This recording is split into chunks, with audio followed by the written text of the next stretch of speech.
Explore Mymensingh with Mymensingh travellers এর আজকের পর্বে আমরা আছি ময়মনসিংহের একটি ঐতিহ্যবাহী উপজেলা মুক্তাগাছায়।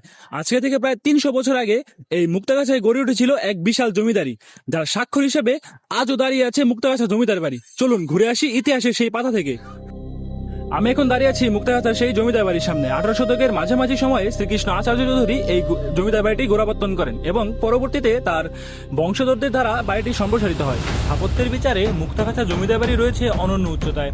ইউরোপীয় রেনেসা ও বাংলার ঐতিহ্যবাহী কারুকার্যের মিশ্রণ দেখা যায় এখানে। কালের বিবর্তনে জমিদারি প্রথা বিলুপ্ত হলেও দাঁড়িয়ে আছে ভবনগুলো, কিন্তু সংরক্ষণের অভাবে অনেক অংশ এখন ধ্বংসের মুখে। প্রত্নতত্ত্ব অধিদপ্তর কিছু সংরক্ষণ করলেও আরও ব্যাপক উদ্যোগ প্রয়োজন। তবে প্রতিদিন দেশ বিদেশের পর্যটকরা ছুটে আসে গৌরবময় এই ইতিহাসের জীবন্ত সাক্ষী দেখতে।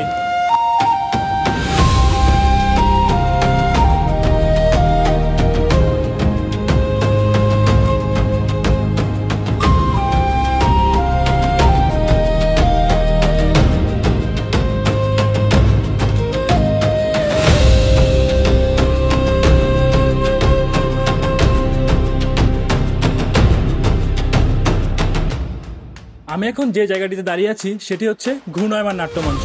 তৎকালীন জমিদার জগৎ কিশোর আচার্য চৌধুরীর ছেলের নামানুসারে এই নাট্যমঞ্চটির নামকরণ করা হয় ভূপেন্দ্র রঙ্গপীঠ। তৎকালীন সময়ে কলকাতার বাইরে এশিয়ায় এটিই ছিল প্রথম নাট্যমঞ্চ। 1900 শতকের 30-এর দশকে মুক্তাগাছায় যে আধুনিকতার ছোঁয়া লেগেছিল এটি তারই প্রমাণ। এছাড়াও জমিদার বাড়ির প্রাসাদের বাইরে আজও মাথা উঁচু করে দাঁড়িয়ে আছে প্রাচীন সব স্থাপত্য। এখানকার পাথরের শিব মন্দির, 3 শিব মন্দির এবং দৃষ্টিনন্দন জোড়া মন্দির, যা সেই জমিদার আমলের ধর্মীয় ও শৈল্পিক ঐতিহ্যের এক অনন্য স্বাক্ষর।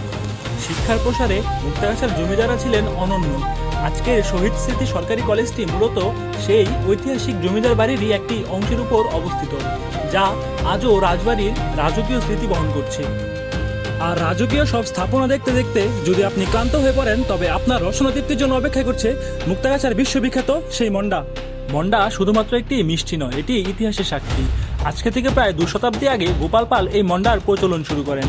উপমহাদেশের প্রখ্যাত উস্তাদ আলাউদ্দিন খাঁ থেকে শুরু করে নেতাজি সুভাষচন্দ্র বসু সবাই এর সাথে মুগ্ধ ছিলেন। এমনকি জোসেফ স্ট্যালিন, মাও সেতুং, রানী দ্বিতীয় এলিজাবেথের মতো বিশ্ব নেতারাও এই মন্ডার প্রশংসা করেছেন। আইয়ুব খান তো একে বলতেন পূর্ব পাকিস্তান কা মেওয়া।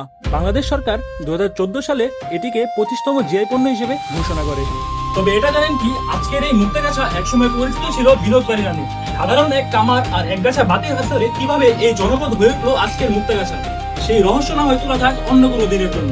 কিন্তু এই রহস্যময় ইতিহাস এবং মন্ডার সাথে আপনাকে আমন্ত্রণ জানায় শৈল্পিক এই জনপদে। ঘুরে যান ঐতিহ্য শহর মুক্তাগাছা। ধন্যবাদ।